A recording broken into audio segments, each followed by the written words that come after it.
بسم الله الرحمن الرحيم السلام عليكم ورحمة الله وبركاته كلنتو عن وناكسن خيارتا قيمها iyo qadarinta naga mudan ee naga daawanaya telefishinka qaranka Soomaaliyeed gaar ahaan stuudiyiisa wadanka Holland daawadaasha aanu jecelnahay ku soo dhawaada wareysi gaar ah oo dhinacyo badan taabanaya oo aanu la yeelan doono Dr. Axmed Cali Daahir oo ah xiriirlaha guud ee qaranka Soomaaliyeed oo jooga wadanka Holland isla markaasna u yimid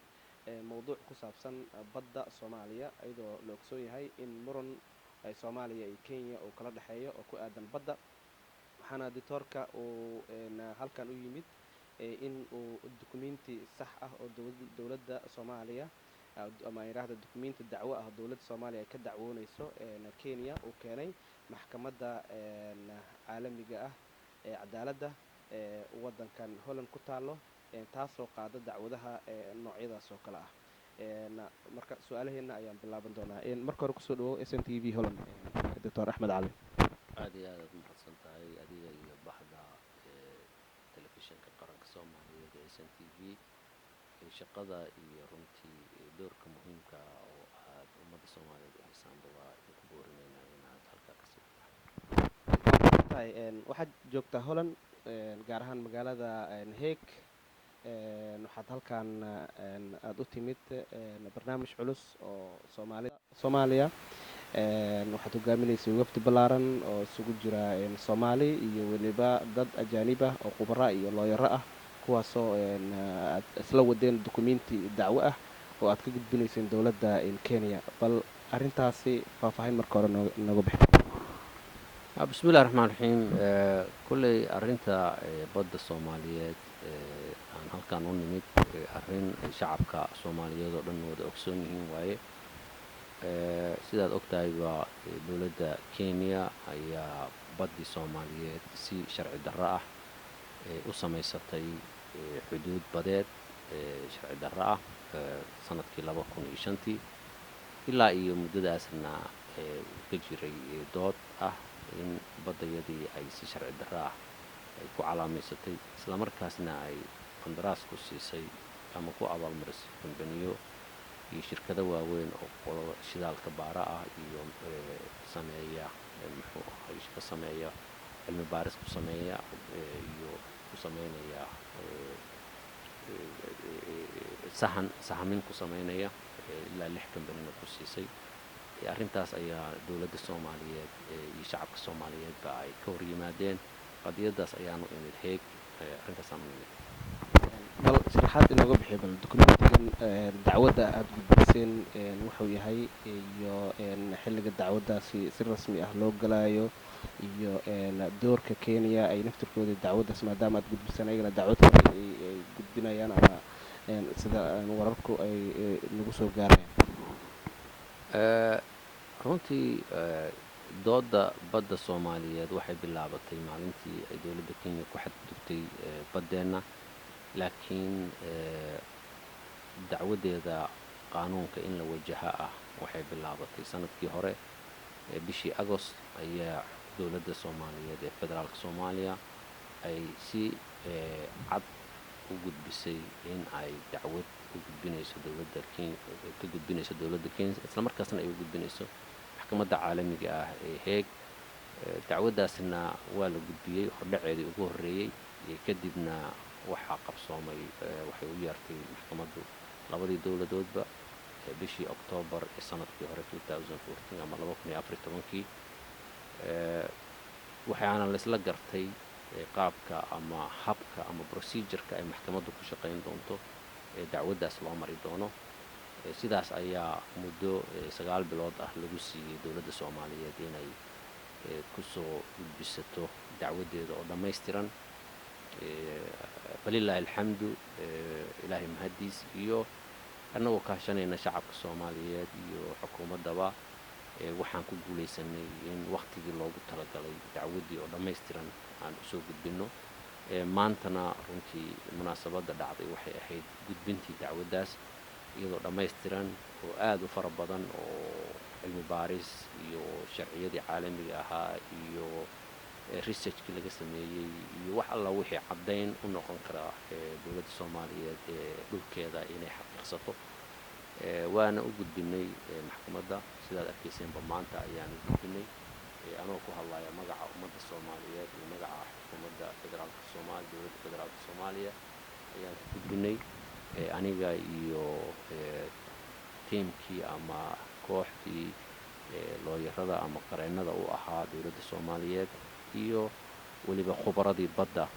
u wada jiray sidoo kalena waxaa nala gudbiyo isna nala joogay safaaradda soomaaliya safiirkeeda cali faqi oo runtii asagana door weyn ka ciyaaray sidii ay u taabageli lahayd una dhaqangeli lahayd runtii gudbinta dacwaddan muddadaas hadda aan gudbinay muddo la mid ah ayay dowladda kenyana xaq u leedahay iyaduna inay kaga soo jawaabto waana sugaynaa insha allahu jawaabteedaas markii soo dhammaysato kadib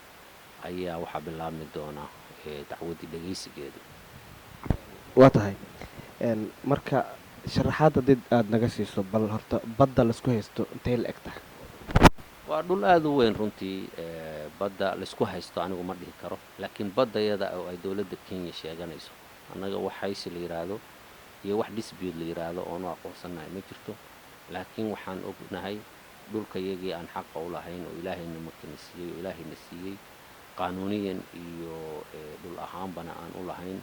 in ay dowladda kenya nagu qabsatay intaas weeyaan waa dhul aad iyo aad u baaxad weyn ilaa 140,000 oo kilometer square waa weeye feet runtii qaabka ay u samaysayna waa qaab iyadu u gaar ah oo lool toosan ama parallelka la yidhaahdo line ayay u samaysatay halkii uu ka noqon lahaa loolka dadban internationalka ama shuruucda caalamiga ah ama lagu xadeeyo muxuu ahaa deliminationka oo badaha lagu sameeyo delimitationka badaha lagu sameeyo qaab runtii ka duwan ayay dowladda kenya u calaamadsatay dhulkayagii sidaas darteed sida iyadu ay calaamadsatay iyo dhulkayaga sida uu yahay baaxaddiisu waa intaas waana dhul aada u weyn oo runtii aad iyo aad baaxad weyn u leh maxaa keenay marka hore murankan kenya iyo soomaaliya ee biyaha soomaaliya in isku qabsado muranka ah maxaa keenay wax kale ma keenin dadka soomaaliyeed iyo dowladdooduna iyagu ma abuurin in badda soomaaliyeed la isku qabsado sidaad og tahayba waddankeenna waxaa ka jiray muddo dagaalla sokeeye iyo colaado burburay dowladdii dhexe oo soomaaliyeedna ay burburtay waddankuna uu galay muddo dhowr iyo 20 sana oo dowlad la-aan ah iyadoo marka dowladda kenya ay ka faa'iidaysanayso burburkaas lagu dhacay ee dowladdeenna burburtay ayay 2005 waxay samaysatay xuduud iyadu u gaar ah oo ay ku calaamaysatay badda iyadoo ku salaysay parallelka yacni fursadaas isla markaasna waxay baddii ay heshiis kula gashay shirkado waaweyn oo kuwa cilmi baarista iyo kuwa shitaalka qoloba isugu jira oo ilaa 6 waddan ka kala socda ayay heshiis kula gashay inay cilmi baaris ugu sameeyaan sidaas darteed ayaa marka uu ku yimid dhibaatada ay kenya abuurtay sidaas ayay ku bilaabatay iyada ayaana sheegatay waxaana ku sababay sida su-aasha ii weydiisay waxa uun u geeyey waxa waaye hunguri iyo damac bacdamaa ay burburtay dowladdii soomaaliyeed oo u aragtay wakhtiga kan inaanay jirin hay-ad sharci ah oo iska difaaci karta ama militarily awood ciidan u dhiganta ama politically siyaasad ahaan ama economically social economy waxa la yidhaahdo oo kale in aanay jirin bacdamaa ay u arkeen inay fursaddaas uga faa'iidaystaan taasoo runtii ayaan darro ku ah in dowlad aan darisnahay oo walaalanahay ee waxyaabaha noocaas ah ay ku kacdo annaga iyo dowladda kenyana runtii waxaa naga dhexeeya cilaaqaad iyo dhinacyo badan iyo wada shaqayn iyo iskaalshi dhinacyo badan leh ma ahayn marka inay runtii ay dowladda kenya ay qaabkaas ay u dhaqanto taas ayaana sababtay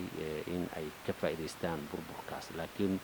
waxaynan qorshaha ku darsanin in shacabka soomaaliyeed uu weli jiro integritygoodii iyo dadnimadoodii iyo wadaniyadoodii iyo diintoodii iyo akhlaaqdoodiina weli ay dhaqan tahay taas ayayna ka jawaabaysaa muxuu ah go-aanka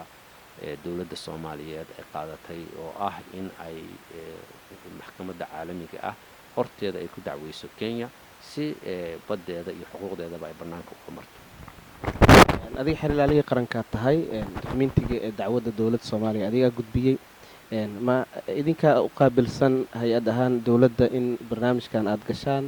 mise hay-ado kalaa jiro hay-adee dowladda u qaabilsan in hawshan ay gasho runtii dee waxa kan waa xuquuq ummadda soomaaliyeed cid kasta oo soomaaliyeed ka maqan qof kasta oo soomaaliyeedna waajib ku tahay inuu involved ku noqdo ama uu ka qayb qaato dowladda federaalka soomaaliyana iyada oo laamaheeda kala duwanba leh si wada jir ah ayay arrintan uga wada shaqaysaa haddii ay tahay xafiiska madaxweynaha iyo xafiiska ra-iisul wasaaraha iyo golaha wasiiradaba iyo hadday ahaan lahaydba wasaaradaha khaaska ah iyo hay-adaha sida khaaska ay u khusayso sida wasaaradda arrimaha dibadda iyo xafiiska xeeraalinta guud ee qaranka oo kale iyagana si khaasa ayay u saamaynaysaa marka waa mandate dowladda soomaaliyeed oo dhan hawl u taallo weeye laakiin hadda gudbinta dacwaddan aniga ayay dowladda soomaaliyeed iisoo xil saartay xafiiska xeeraalintu inuu u gudbiyo si official ah u gudbiyo dacwaddaas laakiin dhammaan hay-ado badan oo dawliga ah ayaa involved ku ah oo aad iyo aad ugu mashquulsan arrintan waa mahadsan tahay waxaa kaloo jira dadka arrimo badan isku hayaanoo waa la gatay baddii oo kale iyo shakiyo badanaa jiro shakiyadaas bal ka waran bal maxaad ka leedahay maantana dacwad gudbiseen kolley bini aadanka maskaxdooda way kala duwan tahay wax badan oo xogogaalnimo la-aan ahna way jirtaa dadka soomaaliyeedna runtii aad iyo aad ayay arrintan ugu tahay muxuu ahaa arrin ku weyn oo sensitive agtooda ka ah runtiina marka lasoo qaado badda soomaaliyeedna si aad iyo aada ayay soomaalidu uga damqanaysaa midnimo iyo unity aanay arrin soomaalidu waayahan dambe aan lagu baraninna runtii arrinta badda soomaaliyeed way ka muujiyeen aad iyo aad bayna shacabka soomaaliyeed meel kastoo joogaan ay ugu mahadsan yihiin cid kasta oo dhaliil qabta ama cid kasta oo muxuu ahaa ii sheeg welwel qabtana waxaa keenaya uun rabitaankooda iyo jacaylka ay u qabaan dhulkooda inuu gacantooda ka bixin dartood ayay su-aalo badan isweydiinayaan anigu ma dhaliilayo dadka su-aalaha isweydiinaya dadka qaar waxay dhaliishooda ku wajahan tahay dowladda soomaaliyeed iyo awooddeeda dhaqaale iyo middeeda siyaasadeed iyo middeeda diblomatic oo aan maanta u dhigmi karin dowladda kenya sidoo kale in ay dadka qaar ay aaminsan yihiin dhaqaale ahaan in dowladdeennu aanay awoodin in ay dacwadda intaa le-eg ay wado dadka qaar waxay aaminsan yihiin dowladdeennu inay daciif tahay oo weli aysan si aada u quweysanin waxaasoo dhanna waa runtii waa waxyaabo jira oo legitimate question oo dadku ay isweydiin karaan laakiin waxaan rabaa inaan u xaqiijiyo ummadda soomaaliyeed meel kasta joogtana aan rabaa inaan u sheego in boqolkiiba dhowr boqoloo jeer ama ka badanba in aan ku kalsoonnahay in baddayada ku guulaysanayno dacwadda aan maanta gudbinayna ay tahay mid runtii taariikhi ah oo lagu soo celinayo integritigii iyo dhammaystirnaantii qarannimada soomaaliyeed isla markaasna ay saldhig u noqon doonto midnimo soomaaliyeed iyo is-aamin soomaaliyeed oo dhasha maxaa yeelay dadka soomaaliyeed min lowyacaddo ilaa iyo raasgaambooni arrintaani waxay ka arkaan isku hal aragti bay u arkaan wayna u midaysan yihiin inay wada difaacaan keliya waxaa uun jira uun concern ay dadku qabaan oo ah wakhtigan kuma habbooneyn iyo labada dowladood hadda uma dhigmaan laakiin anigu ase sharci yaqaan ahaan dhinacaas oo dhan uma fiirinayo waxaan fiirinayaa groundka legal groundka ay leedahay dacwaddan ama saldhigga qaanuuneed ee ay dacwaddani leedahay unbaan eegayaa dhinacaas markaan ka eegana waxaan rabaa inaan ummadda soomaaliyeed u xaqiijiyo ama aan u sugo in boqolkiiba boqol aan haysanno runtii legal ground oo solid ah oo aada u adag oo boqolkiiba boqol aan ku guulaysanayno oo aanan xataa mid ka mid aana dhimaynin markaan eego qawaaniinta kenya markaan eego qawaaniinteena soomaaliyeed markaan eego shuruucda caalamiga ee unclos the third qawaaniinta ay ku shaqayso maxkamadda i c j ama international court of justice international lowga ama qawaaniinta guud ee internationalka ama caalamiga ah oo dhan waxaas oo dhan markaan fiiriyo waxaa ii muuqda inaanu jirin haba yaraatee wax ummadda soomaaliyeed ay ka walwalaan mana ii muuqdo haba yaraatee wax walwala inay ka muujiyaan inaan ku guulaysan karno iyo in kale maxkamadduna sideedaba waxay u garqaadaa dawlad weyn iyo dawlad yar dawlad muxuu ahaa ii sheeg aad u qood badan maraykan iyo nicaragua ayaa dacwad dhex martay ingiriiska iyo seychelles ayaa loo garqaaday maanta waxaan doodeedu ay ka furnayd maxkamadda markaan gudbinaynay muxuu ahaa ii sheeg philippine iyo china laba dawladood isu dhigma ma aha marka waxaasoo dhan waxay muujinaysaa in meesha dadka tabarta yar loogu heliyo ay tahay ama qaanuunka loogu heliyo ay tahay annagu haddaan tabar yarnahay oo aan xaq darannahay oon gardarro ku soconno sharcigaa naga helinaya haddii aan tabar weynnahay ama tabar yarnahay oo aan xaq ku soconnona sharcigaa noo helinaya marka shacabka soomaaliyeed waxaan leeyahay konsaanka ay qabaan ama walwalka ay qabaan ee ku salaysan duruufahaasi inay iska saaraan in ay aaminaan hay-aadka iyo dawliga ah iyo kuwa brivatka ah oo loo haayargareeyay shaqadan inay qabtaan ama qareenna ha noqdaan ama khubaro badeed ha noqdaan inay aaminaan waxa keliya oo shacabka soomaaliyeed la gudboonna waxa waaye inay usoo duceeyaan inay garab galaan inay taageero hiil iyo hooba ah wax alla waxay karaan ay ku geystaan laakiin inaanay niyaddooda xumaynin baan u sheegayaa kuna kalsoonaadaan boqolkiiba boqol in ay dhulkoodii iyo baddoodiiba ay gacantooda si nabadgelyaha ugu soo noqonayso su-aasha kale aan ku weydiinayo waxay tahay adoo si kooban u sheegayo meesha hadda laisku haysto bal waxaa laleeyahay shirkadaha weli jooga oo shirkadaha shidaal ka baaran kuwaas dawladda soomaaliya waxay ka helaysaa dawladda kenya ilaa 6 shirkadood oo ayay ku award garaysay ama ay ku abaalmarisay ama qandaraas ku siisay inay ka baaraan cilmi baarisna ku sameeyaan khayraadka ku jirana ay baaraan runtii muddadii koobneed oo aan xafiiska joogay dadaal aad u fara badan oo xafiis ahaan iyo dawlad ahaanba aan ku geysanay baa jira ilaa 6 shirkadood ayaa waddanka hadda markii ugu horreysay ee kenya ay siisay dhammaantood mid maraykanka laga lahaa oo zariira la yidhaahdaa amdraka oo ingiriiska laga lahaa start oil oo laga lahaa norway total oo laga lahaa faransiiska iyo eni oo laga leeyahay talyaaniga dhammaantoodba waxaan u qornay digniin isla markaasna waxaan saarnay oo xafiisku uu kusoo rogay ganaax runtii aad u adag runtii badankoodu haddaan aan yidhaahdo dhammaantoodba marka laga reebo eni way ka jawaabeen inkastoo aanay bixinin kharashkii iyo ganaaxii la saaray haddana way ka baxeen total ayaa ugu dambaysay ilaa ugu dambaynna inteedii badneed way ka baxday laakiin ugu dambayn waxay ka dhammaanaysaa bisha September sida aan qoraalladii ugu dambeeyay isku dhaafsanay eni qudheedu waxay na soo gaarsiinaysaa inay ka baxeen ama ka baxayaan waana uga digaynaa hadda inay baa ku hartay digniin culusna waa siinaynaa tan labaad shirkadaha ka baxay ma aha oo keliya inaan uga harayno way ka baxeen waxaan ka rabnaa 2 qodobba inay dawladda soomaaliyeed ay soo celiyaan number 1 ganaaxii muddadii ay ku jireen la saaray inay bixiyaan isla markaasna wixii cilmi baaristii ay ku sameynayeen iyo baaritaanka ay ku sameynayeen ay kala kulmeen oo information oo document ahna inay dawladda soomaaliyeed ku soo wareejiyaan haddii aanay yeelin 2 qodob way ka baxeen kaliya loogama harayo sharciga ayaan la tiigsanaynaa maxkamad baan ayagana geyn doonaa laakiin waxaan uga digaynaa inay bixiyaan wixii ganaaxoo la saaray wax alla wixii ay documenti ah ama ay ka sameeyeen cilmi baarisana in ay ku soo celiyaan gacanta dawladda soomaaliyeed ayaan uga digaynaa waana inta ku hartayna waxaan leenahay degdeg uga baxo su-aasha ugu dambayso aan waraysigan kusoo xireen waxay tahay dacwaa socoto dawladda soomaaliya dacway furtay hadda hawsha meel fiican bay maraysaa haddii ay dhacdo in dawladda iyo shacabka soomaaliyeed laga guulaysto badda ay kenya ku guulaysato dacwaddan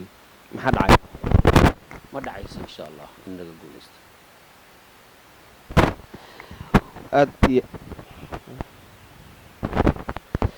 waa tahay daawadayaal intaas ayaanu kusoo koobaynaa waraysigii gaarka ah ee aanu kula yeelanaynay magaalada heeg ee wadanka netherland doctor axmed cali oo ah xerlaaliyaha guud ee qaranka soomaaliyeed